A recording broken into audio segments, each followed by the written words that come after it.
성경 말씀을 봉독을 하겠습니다. 성경 말씀은 베드로후서 2장 1절부터 8절까지입니다.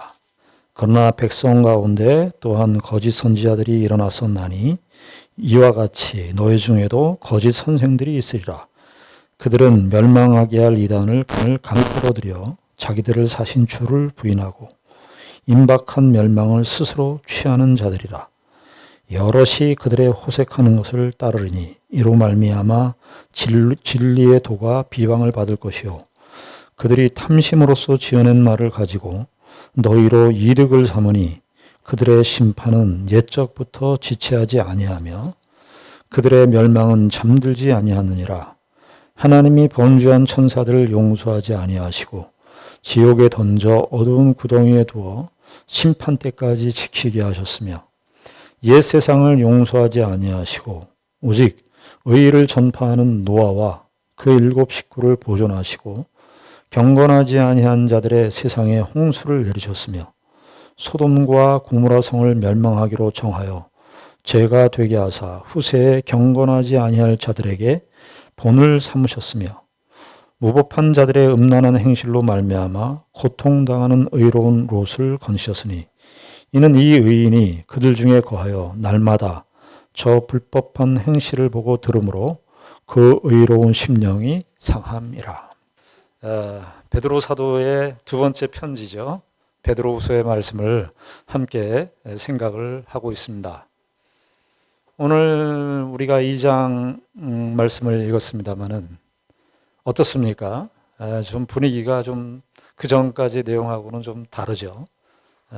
2장 1절부터 8절까지 읽었습니다마는 2장 22절까지 읽으시면은 그 분위기가 장난이 아닙니다. 센 단어들이 많이 나오고 저주받는다, 멸망에 이른다 이런 표현들이 자주 반복되어서 나타나는 것을 보게 됩니다. 베드로후서가 총 3장으로 되어 있습니다. 짧은 서신입니다. 그런데 2장 전체가 그런 내용으로 쭉 꽉 차 있습니다. 과연 어떤 내용이길래 베드로 사도가 자신의 임박한 죽음을 앞에 두고서 이렇게 심한 말을, 저주에 가까운 이런 표현들을 이렇게 기록하고 있을까요? 그것은 오늘 2장 1절에 나와 있습니다마는 거짓 선지자들, 또 거짓 교사들 1절에 딱 나오죠. 1절에 보니 2장 1절에 백성 가운데 또한 거짓 선지자들이 일어났고, 이거 과거사지요. 거짓 선지자들이 일어났었고, 2장 1절에 이와 같이 너희 중에도 거짓 선생들이 있으리라. 그리고 여기 너희 중에도 그들은 멸망하게 할 이단을,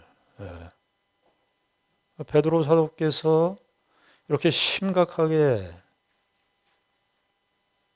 정말 저주와 심판에 가까운 이런 말씀들을 하게 된 근본적인 이유가 뭐냐 하니까 이 바로 거짓 선지자들과 거짓 교사들 그리고 이 이단들 때문에 베드로 사도께서는 이 거짓 가르침, 거짓 이단들 이것에 대해서 추호도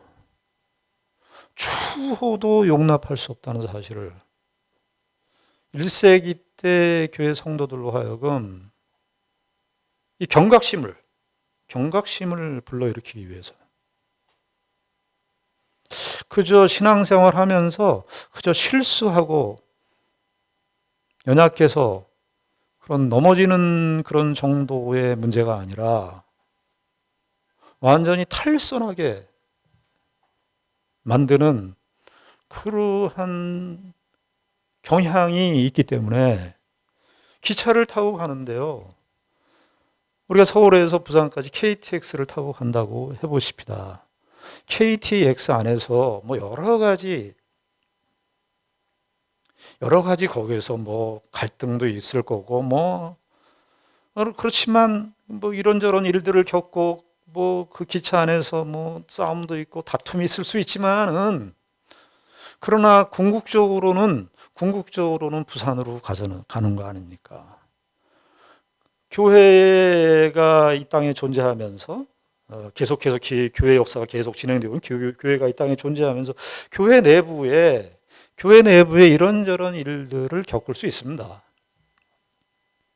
시험도 받을 수 있고요. 시험도 줄 수 있고. 그렇지만 목적지를 향해서 기차를 타고 가는 이 흐름은 흘러가는 겁니다. 그런데 이 이단은 이게 무슨 문제냐면은 부산까지 가는 목적지가 아니라 부산에 가는 그 목적지를 못 가게, 이탈하게,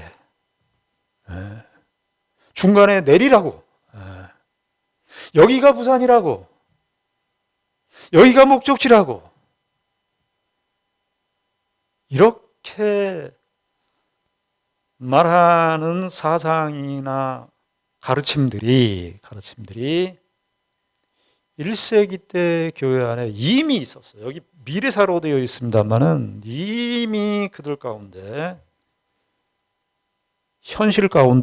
교회의 현실 가운데 이미 들어와 있음을 베드로 사도가 목격하고 있는 겁니다. 그런데 우리가 이 베드로 사도께서 이 말씀을 하시면서 이 거짓 교사들이 신약 시대 때 거짓 선생들이 있었다, 이 정도로만 얘기하는 것이 아니라 1절 처음이 중요한데 거짓 선지자들이 과거에 있었다.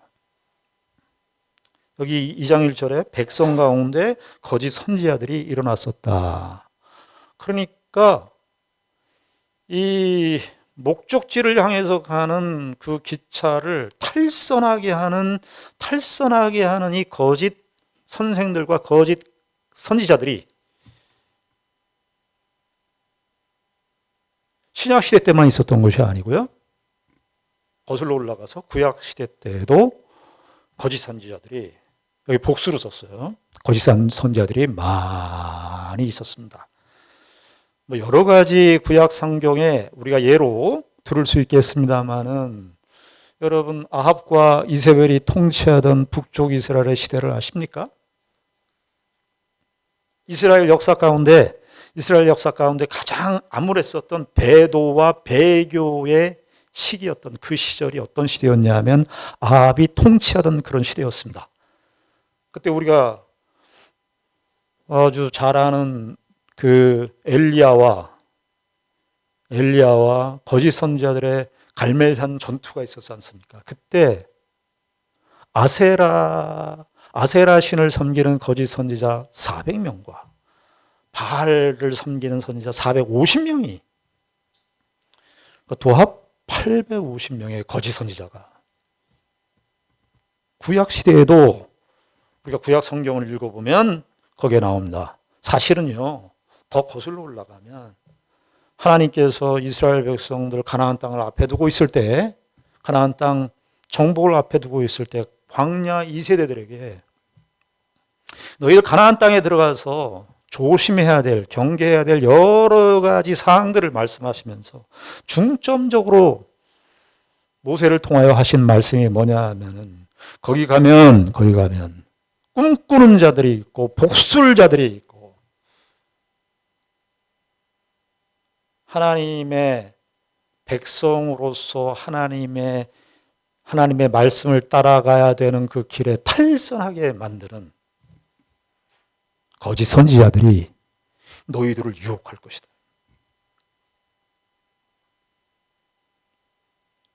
그러니까 성경의 모세오경의 마지막인 신명기에서부터 이야기를 한 것을 보니까 거짓 선지자들은 구약의 역사 속에서도 하나님께서 참 선지자를 보내서 하나님의 말씀을 증거하는 그 역사와 거의 같이 옆에 있으면서 거짓 선지자들을 통해서 하나님의 백성으로서 살아야 되는 그 길을 걷지 못하게 하는 그 유혹과 미혹의 세력이 구약 시대에도 있었음을 우리가 확인하게 됩니다. 가장 악본인 것은요, 거짓 선지자들이 가장 그 활개를 쳤던 그 가장 악권인 시기가 언제였냐면 이스라엘의 멸망 시점이었습니다. 남쪽 유다가 바벨론의 포로로 잡혀가게 되었습니다. 하나님께서 예레미야 선지자를 통해서 말씀하셨습니다. 이스라엘 백성들은 이제 포로로 잡혀갈 것인데 이것이 끝이 아니다. 하나님께서 잠깐의 징계의 시간을 줄 것인데 너희들 바벨론의 포로로 잡혀간다고 이스라엘이 역사가 끝나는 거 아니다. 거기서 바벨론의 포로로 잡혀가서도 거기서도 너희가 하나님을 찾고 부르짖으면 너희들이 예루살렘 성전에서 하나님을 부르짖고 찾는 것처럼 내가 똑같이 만나 주실 것이다. 그러나 이스라엘 백성들에게는 이 바벨론 포로라고 하는 이 징계의 시간을 거쳐야만 한다. 왜냐하면 그 시간을 거치지 않으면 이스라엘 백성들의 신앙이 올바로 돌아오지 않기 때문에 하나님께서 바벨론이라고 하는 이 막대기와 지팡이를 써서 이스라엘을 훈육하기 위해서 바벨론 포로라고 하는 이 하나님의 말씀을 예레미야 선지자를 통해서 증거케 하셨습니다. 그런데 그때 예레미야 시대 때 많은 거짓 선지자들이 있었습니다. 그 거짓 선지자들은 예언의 내용이 무엇이었습니까? 바벨론의 포로로 잡혀가지 않는다고, 평안하다고, 걱정할 거 없다고, 우린 다 안전할 거라고. 그때 거짓 선지자들이 그렇게 예언을 했습니다. 그런데 느부갓네살 왕이 예루살렘 성전에 와서 1차 침략을 했을 때 성전에 있는 기명들, 성전에 있는 것들을 다 가져갔어요. 그러니까 거짓 선지자 하나니라고 하는 이 대표적인 선지자가 있었는데 뭐라고 이스라엘 백성들을 요즘식으로 말하면 흑세 무민을 했냐면 호도했습니다. 잘못 가르쳤어요. 뭐라고 가르쳤냐 하면은 많은 사람들, 이스라엘 백성들이 모여있는 그 성 중에서 바벨론의 느부갓네살 왕이 가져간 그 성전의 기명, 그 성전의 그릇들과 성전의 그런 향단들을 내가 2년 안에 내가 이것을 반드시 가져올 것이다. 느부갓네살의 압제에서 바벨론의 포로에서 내가 구해낼 것이다. 하나님께서 이렇게 나에게 예언하셨다. 여러분 그때 상황 속에 한번 들어가 보십시오. 예레미야는 바벨론의 포로 가야 된다 그러고 이것이 하나님의 뜻이라 그러고 하나니라고 하는 거짓 선지자는 거짓 선지자라는 표현이 없어요. 그냥 선지자라고 나와요. 이 선지자는 하나님께나 예언을 받았는데 야 우린 바벨론의 포로 안 잡혀가. 그리고 느부갓네살 왕이 가져간 그 성전의 그 기구들을 다 가져올 거야. 여러분 그 얘기를 우리가 이스라엘 백성들의 구약의 이스라엘 백성들의 그 상황에 들어가서 들을 때 여러분들 누구의 말에 더 귀를 기울이겠습니까? 하나니라고 하는 이 선지자의 말에 온 이스라엘 백성들이 다 선동을 당했습니다. 잘 된다. 걱정하지 마라. 평안할 것이다. 우리가 듣고 싶은 얘기인데, 우리가 바라는 소원인데, 그 이야기를 해주니까, 그 이야기를 너무나 드라마틱하게 해주니까, 이스라엘 백성들은 결국은 예레미야를 감옥에다 가두고, 예레미야로 예언 사역을 못하도록 막았습니다. 베드로 사도께서 구약에 이 거짓 선지자들이 있었다라는 말로 과거의 구약의 역사를 한마디로 얘기하고 있습니다만은, 우리가 구약 성경에 들어가 보면 선지서들을 보게 되면 그런 거짓 선지자들이 우후죽순으로 많았다고 하는 것을 우리가 보게 됩니다. 여러분, 거짓 선지자와 또 거짓 선생들, 이 구약에 있는 이 거짓 선지자들이 활동했었고, 예수님 당시 때는 예수님께서 종말론 강화를 하실 때 마태복음 24장에 보시면 종말론 강화를 하시는데 예수님께서 무슨 말씀하십니까? 거짓 선지자들이 많이 일어날 것이라고. 거짓 그리스도와 거짓 선생들이 많이 일어날 것이라고 예수님께서도 예언하셨고, 예수님 돌아가시고 30년 후쯤 돼서 베드로 사도도 그것을 목격하고 있는 것입니다. 왜 이렇게 구약의 역사뿐만 아니라 신약의 역사 속에서도 또 오늘 우리가 사는 이 시대의 상황 속에서도 거짓 선지자들과 거짓 선생들과 이단적인 이런 가르침과 사상들은 왜 이렇게 계속해서 기독교 역사만큼이나 정말 거의 비슷한 역사라고 말할 정도로 이단의 역사가, 거짓 가르침의 이 역사가 왜 이렇게 줄어들지 않을까요?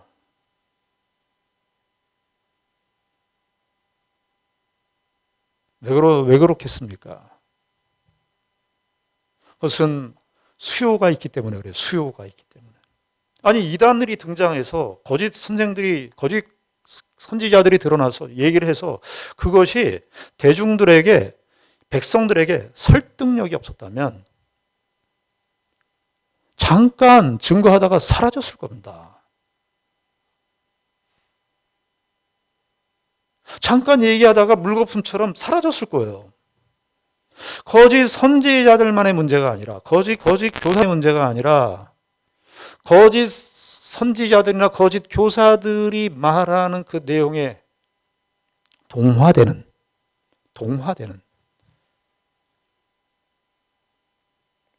사람들이 있기 때문에 거짓 교사들은 줄어들지 않습니다. 오늘 베드로 사도가 그 이야기를 하면서 여기 보시면 계속 이런 표현이 나와요. 그러니까 거짓 선생들, 이단들 조심해라, 이 정도가 아니고 지금 무슨 얘기를 하려고 그러냐면, 거짓 선생들이나 거짓 교사들 이야기를 하면서 사실은 그 거짓 가르침에 미혹을 당하는 우리를 얘기하는, 우리. 그런데 뭐 때문에 우리가 이런 그 거짓 선생들이나 거짓 선지자들의 구약 시대뿐만 아니라 신약 시대에도, 지금 이 시대까지도 왜 이렇게 우리가 이 사람들의 말을 듣는가? 베드로 사도는 여기 여러 가지 다양한 표현을 썼습니다만 우리의 욕심이라 합니다.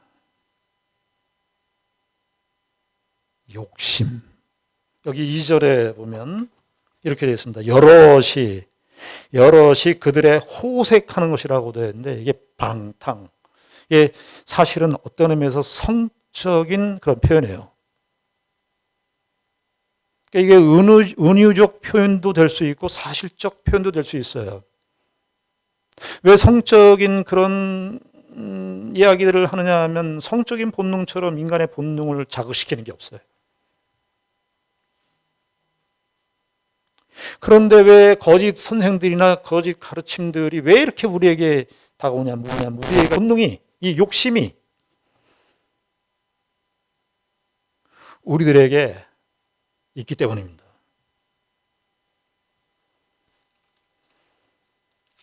여기 2장 2절에 여럿이 그들의 호색하는 거, 이런 호색이라는 말로 썼지만 같은 말이 7절에도 나와 있습니다.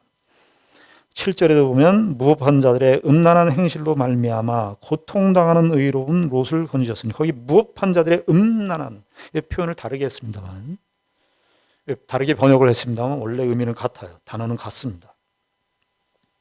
18절도 보시면 그들이 허탄한 자랑의 말을 토하며 그릇되게 행하는 사람들에게서 겨우 피한 자들을 음란으로써, 이렇게, 이게 성적인 표현입니다. 이게. 사실은 그 당시 때 1세기 때에 로마 시대에 신전들이 많았습니다. 로마의 황제 중에 아주 그 혁혁한 공을 세웠던 황제가 누구였냐면 아우구스투스입니다. 옥타비아누스, 아우구스투스, 팍스 로마나, 로마의 평화라고 하는 그 이름이 생겨나게 된, 그 유행어를 만들게 된 황제가 누구냐면 이 아우구스투스 황제입니다. 예수님 당시에도 활동했었던 황제였죠. 그런데 이 아우구스투스는 가장 여러 가지 지적이 많았지만 이 황제가 했었던 대표적인 지적이 뭐였냐면 헬라 로마의 신전을 82개를 새로 만드는 것이었습니다. 신전을 다 만들어요. 파르테논 신전, 아르테미테스 신전, 여러 가지 신전, 여신전들, 무슨 판테온 신전, 이런 신전들을 다 했어요. 근데 그 신전 속에서 제사를 하는데, 제사를 할 때 항상 등장하는 그 신이라고 하는, 그 당시 때 신이라고 신 존재가 있고, 신을 불러와야 돼요. 신의 능력을 이렇게 불러와야 되는데, 그 신을 불러오는 매개체 역할을 하는 사람들이 누구였냐면 우리식으로 얘기하면 무당입니다. 무당. 근데 그 무당이 다 여사제들이었어요. 여사제들이 제사를 마치고 나면 그 신의 능력을, 초월적인 능력을, 우리의 인간의 욕심을, 우리의 인간의 기대와 탐욕을 채워주는 그 목적을 신으로부터 받아야 되니까 무녀들이, 그 여사제들이 거기서 성적인 행위를 했었던 겁니다. 떳떳하게.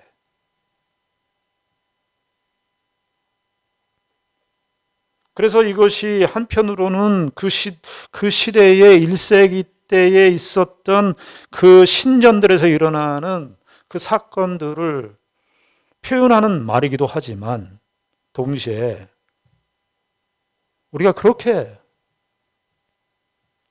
쉽게 유혹에 끌려갈 수밖에 없는 그러한 본성이 인간 안에 있음을 우리에게 확인시켜 줍니다. 여럿이 그들의 호색하는 것을 따르고, 3절에 보면 그들이, 여기 또 탐심이라는 말과, 그들이 탐심으로써 지어낸 말을 가지고 너희로 이득을 삼으니, 그들의 심판은 옛적부터 지체하지 아니하며, 하나님께서 이러한 자들, 거짓 선지자들, 거짓 선생들에 대한 하나님의 심판이 구약 시대에도 이미 제시되어 있음에도 불구하고 우리가 그것을 따라간다라고 말을 합니다. 14절에도 보면 음심이 가득한 눈을 가지고 범죄하기를 그치지 아니하고, 계속 이런 표현들, 욕심,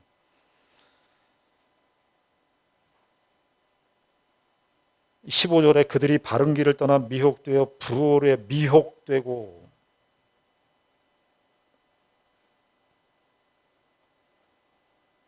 18절에 보면 그들이 허탄한 자랑의 말을 토하며 그릇되게 행하는 사람들에게서 겨우 피한 자들을 음란으로써 육체의 육체의 정욕에서 유혹하는 거다. 왜 이렇게 거짓 선지자들과 거짓 선생들이 왜 이렇게 끊이지 않고 계속해서 이 세상의 역사에 등장하는가? 우리가 이렇게 약하기 때문입니다. 그런데 이 거짓 교사들과 거짓 선지자들이 일반적으로 주로 욕심이 있는 것을 자극해서, 우리의 욕심을 자극해서 그것으로 우리를 유혹을 하는데, 주로 1차적 타켓이 누군지를 오늘 본문에서 우리가 볼 수 있어요. 1차 타켓이 뭐냐면 14절을 좀 보십시오. 14절에 보시면 음심이 가득한 눈을 가지고 범죄하기를 그치지 아니하고, 그 다음에 뭐라고 되어 있죠? 굳세지 못한 영혼들을 유혹한다는 거예요. 굳세지 못한 영혼들. 18절에도 보면 그들이 허탄한 자랑의 말을 토하며 그릇되게 행하는 사람들에게서 겨우 피한 자들을 유혹한다는 거예요. 그러니까 14절, 18절은 이단들은요, 안 믿는 사람을 유혹하지 않아요. 믿는 사람들을 다 유혹하는 거예요. 그런데 여기 14절, 18절에 보니까 이 거짓 선생들이 누구를 주요 타켓으로 삼냐면 예수를 이제 믿은 사람들, 초신자들, 신앙이 굳세지 못해요. 이제 막 예수 믿었어요. 정글의 세계를 보는 것 같습니다. 사자나 표범이나 치타나 하이에나가 그 초식 동물을 공격할 때, 먹이를 잡아먹을 때 누구를 제일 먼저 타켓으로 삼습니까? 갓 태어난 새끼. 갓 태어난 그 새끼를 주요 타켓으로 삼습니다. 우리 베드로 전서 4장에 한번 가보십시다. 베드로 전서 4장 3절입니다. 여기 4장 3절에 보면 베드로 편지를 받는 1세기 때 성도들이 어떠한 상태에서 구원을 받았는지를 이야기하는데, 베드로후서 2장에서 나오는 말과 비슷한 말들이 나오죠. 4장 3절에 보니까 너희가 음란과, 이 같은 말이에요. 아까 그 호색이라는 말과, 너희가 음란과 정욕과 술 취함과 방탕과 향락과 무법한 우상 숭배를 하여 이방인의 뜻을 따라 행한 것은 지나간 때로 족하도다. 1세기 때에 베드로 사도로부터 하나님의 복음을 듣고 이제 예수를 믿은 거예요. 믿고 여기를 떠나왔어요. 그런데 베드로후서 2장에서는 이 사람들이 떠나온 지 얼마 안 됐어요. 예수 믿고 태어난 지 얼마 안 됐어요. 깐난 얘기예요. 이 사람들이 욕심에 가장 노출이 되기 쉬워요. 왜냐하면은 떠나온 그 시점이 얼마 되지 않았어요. 옛날에 과거의 옛사람의 세계관, 옛사람의 가치관, 이런 것들이 이렇게 아직도 완전히 정리되지 않은 그 시점에 있는 사람들이 타켓인 거예요. 그걸 잡아가는 겁니다. 여러분, 정글의 세계에서는 그 새끼 잡아먹는 거 우리가 보고 안타까워하고 그러는데, 그거야 정글의 세계에서 일어나는 육적 세계의 한 양상일 뿐입니다. 더 치명적인 것은 우리의 영혼을 채간다는 겁니다.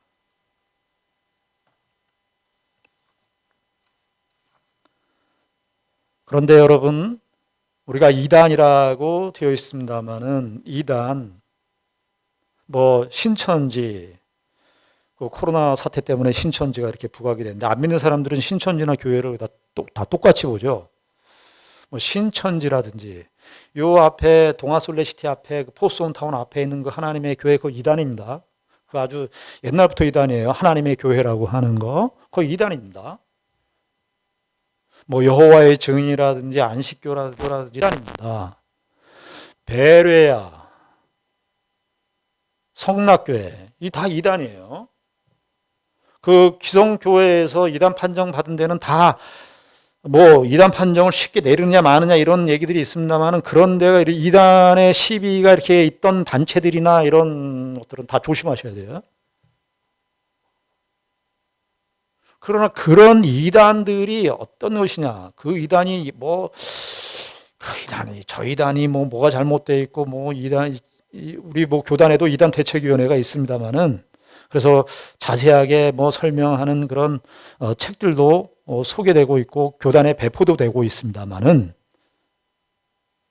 사실은 그 이단의 주장이 뭔지, 그 이단의 가르침이 뭔지, 이단이 주장하는 그 궁극적인 내용과 결말이 무엇인지, 이런 것들을 우리가 파악하는 것도 중요하겠습니다만은, 사실 실제로 중요한 것은 그리스도인들이 지금 이 어린 신자들을 타켓으로 삼는 것을 보면, 베드로 사도께서 1장에서 지금 말한 너희들이 힘써 노력해라, 성숙을 향해서 힘써 노력해라, 성숙을 향한 힘써 노력하는 그 일이 없으면 이단에게 잡혀갈 수 있다는 사실을 우리에게 알려줍니다. 그래서 우리가 다시 한번 생각하게 되는 겁니다. 베드로 사도께서 1장 12절에 너희들 항상 생각나게 했다, 항상 기억하게 했다, 복음의 은혜를 항상 생각하고, 그리고 많은 지식에서 늘 자라가고. 왜 그러느냐? 신앙적으로 우리가 하나님의 백성으로 자라가는, 하나님의 성품을 닮아가는 그 일로 그런 적극적인 의미도 우리에게 있지만, 또 한편으로는 이런 거짓된 사상들, 가르침, 이런 것들로 우리를 지키기 위함입니다.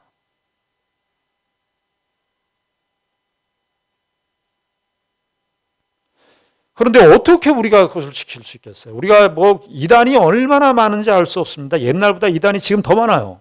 이단의 종류와 가지수가. 특별히 기독교 이단은요, 다른 종교 이단보다 이단은 너무너무 많아요. 그래서 어떤 분은 그렇게 얘기해요. 왜 기독교에만 이단이 많은가? 참이 있으니까, 참.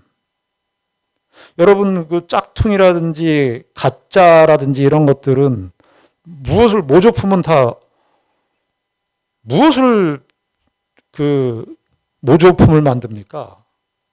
가치 없는 것들을 모조품을 만들지 않잖아요. 명품 중에 명품을 모조품을 만들잖아요.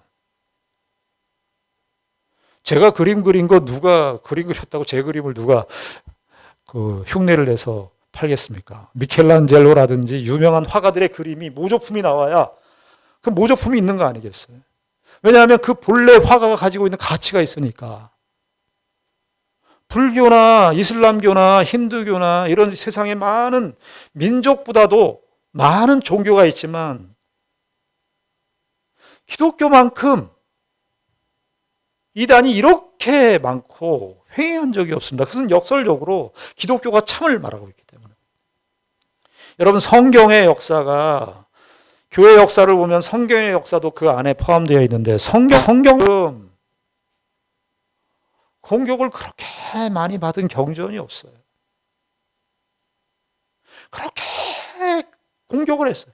창세기 1, 2, 3장은요 아주 난도질을 했습니다. 지나온 역사 가운데 과학이나 철학이나 뭐 이단이 뭐 꼭 그 신천지만 이단이 아니에요. 사실은 예수를 부인하고 하나님의 말씀의 권위와 하나님의 말씀의 절대성, 이것을 부인하는 것은 다 이단이에요, 사실은.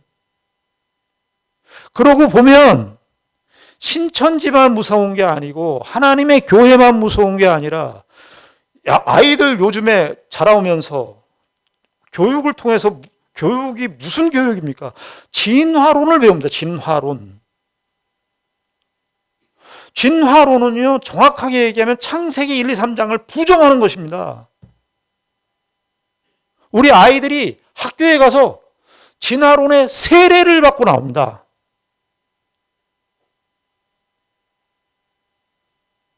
베드로 사도가 왜 이런 말을 이렇게 과격하게 하고 심한 말을 했는지,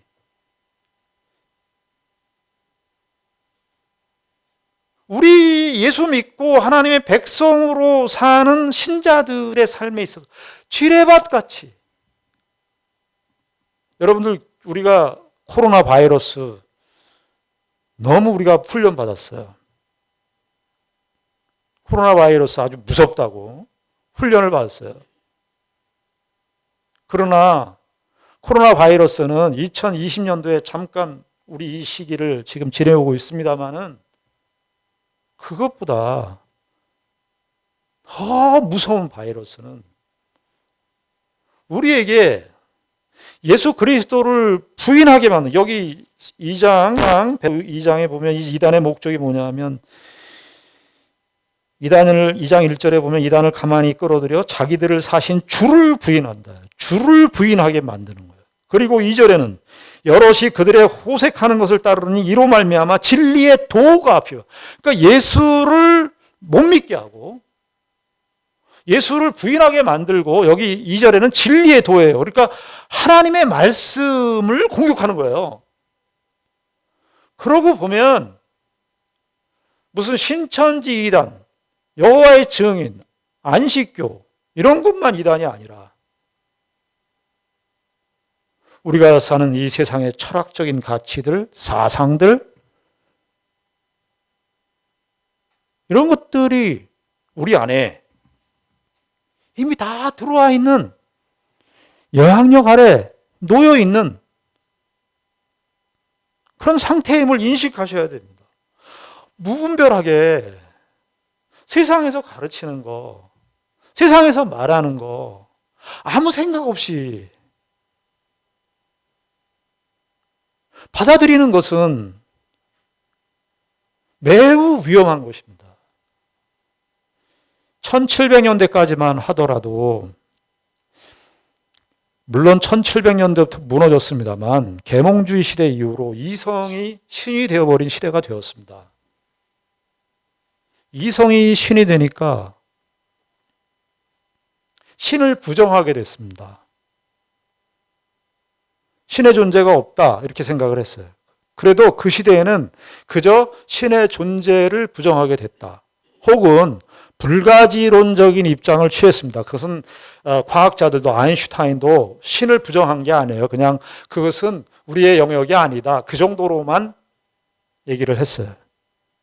뭐 칸트도 그 정도로만 얘기한 거예요. 우리는 그 세계를 알 수 없다. 그냥 우리는 그저 이성적인 사고를 할 뿐이다. 신의 존재에 대해서 그냥 그 정도였는데, 한 20여 년 전부터는요, 이 무신론이 공격적 무신론이 돼갖고, 리차드 도킨스인가요? 만들어진 신, 이기적인 유전자, 이 두 가지 책을 써가지고 센세이션을 일으켰는데, 이게 젊은 사람들한테, 학생들, 젊은 사람들, 아직도 이 관이 형성되어 있지 않는 사람들에게 엄청나게 영향을 끼쳤어요. 이 사람들은 그 전까지는 무신론이 그저 수동적 무신론이었어요. 근데 이 사람들은 이제 어떻게까지 얘기하냐면 공격적 무신론자가 됐어요. 신을 믿지 말아요. 그런데 그 리차드 도킨스가 말하는 그 신은 기독교의 신이에요. 불교의 신도 아니고 마호메트도 아니에요. 그래서 어떤 기독교 신학자가 그 리차드 도킨스에게 그런 말을 한 겁니다. 당신 왜 그렇게 흥분하면서 기독교 신에 대해서 적극적으로 믿지 말아야 된다고 이야기하느냐. 당시 역으로 얘기하면 기독교 신을 인정하는 거 아니냐, 이렇게까지 이야기를 하는 것을 보게 됐는데, 우리가 사는 이 세상이 참 만만치 않은 세상입니다. 저와 여러분들이 참으로 우리가 이 세상에 여러 가지 그런 철학이나 또는 이단들이나 뭐 우리가 그 내용들을 다 알 수 없지만, 신자들은 그래서 그리스도를 아는 지식이 충만해지고 하나님의 말씀에 관한 지식이 풍부해져야 하는 것입니다. 여러분, 어떤 골동품 상이 자기가 골동품 가게를 하다가 가짜에게 자꾸 속은 거예요. 가짜 골동품 비싸게 주고 사고 속은 거예요. 그러니까 이분이 내가 이거 가짜 골동품과 진짜 골동품을 가려낼 이 기술을 좀 배워야 되겠다. 그래서 그 당시에 골동품 아주 최고의 전문가를 찾아갑니다. 그래서 찾아가서 이 골동품, 나 이거 진품과 가품을 구별할 수 있는 그 지식을 좀 가르쳐 주십시오. 그 방법을 좀, 노하우를 좀 알려주십시오. 하고 찾아간 거예요. 그런데 그 골동품의 전문가이신 그분이 내일부터 그냥 출근하라고 그러더래요. 그래서 출근했어요. 그래서 한 달을 지났는데 좀 가르쳐 줄까 했더니 안 가르쳐 주고, 1년이 지났는데도 가르쳐 줄까 했는데 안 가르쳐 주고, 그저 매일 그 골동품 닦고, 골동품 위치 뭐 세우고, 골동품 뭐 준비하고, 뭐 배열하고 이런 거, 그 골동품 계속 만지고, 그 골동품만 그냥 관리하게 만든 거예요. 도저히 화가 나갖고 3년 동안 배우다가, 아니 선생님 저 이거 못 읽겠습니다. 이거 제가 진짜 골동품하고 가짜 골동품 그거 분별하는 법을 배우러 왔는데, 아니 선생님은 그걸 안 가르쳐 주시고 나에게 이 골동품 이거 만지고 배열만 하라고 그러고 이런 일만 시키십니까? 저 가겠습니다. 그러니까 그때 이제 골동품 주인이, 그 전문가가 어느 날 진짜 골동품하고 가짜 골동품을 딱 갖다 놓은 거예요. 골라봐라. 어떤 게 진짜인지. 그런데 3년 동안 있었던 이 사람이 진짜 골동품을 금방 발견한 거예요. 이게 골동품이죠. 됐네. 그 골동품 전문가가 다 배웠다. 당신은 여기 있으면서 진짜 골동품을 다 만져보고 경험했다. 골동품, 진짜 골동품의 그 가치, 그 색이 드러내는 그 깊이, 이런 것들을 네가 몸으로 다 배웠다. 가짜 골동품이 어떻게 생겼는지는 배울 필요가 없다. 우리가 이 세상의 그 거짓 사상들 그런 거 다 배울 필요가 없어요. 다 알 필요가 없어요. 알 수도 없고. 그러나 신자들이 정말 우리가 이 땅에 살면서, 저는 이 신천지 이단이라든지 하나님의 여호와의 증이라든지 이런, 저도 잘 아주 예전에 오성경 공부할 때 그 연구해서 한번 했지만 뭐 뭔지 모르겠어요. 그러나 얘기를 해보면 알 것 같아요. 저건 틀렸다. 최근에 아르피아 운동화로 그 스포츠센터에 다니는데 그 사람이 뭔가를 얘기하는데 이건 신천지예요. 제가 그 사람하고 더 이상 교제를 안 하죠. 들어보면 알 거예요. 근데 들어보면 알 수 있을 정도의 실력을 채워야 되는 것은 우리입니다. 저 여러분들이 이 세상을, 구약시대에 또 거짓 선지자가 있었고 신약시대에도 이 거짓 교사들이 있었고, 이단과 또 예수 그리스도를 부인하는, 하나님의 말씀의 절대성을 부인하는 이 세상의 모든 것들 우리가 다 헤아릴 수 없으나 알 수도 없고,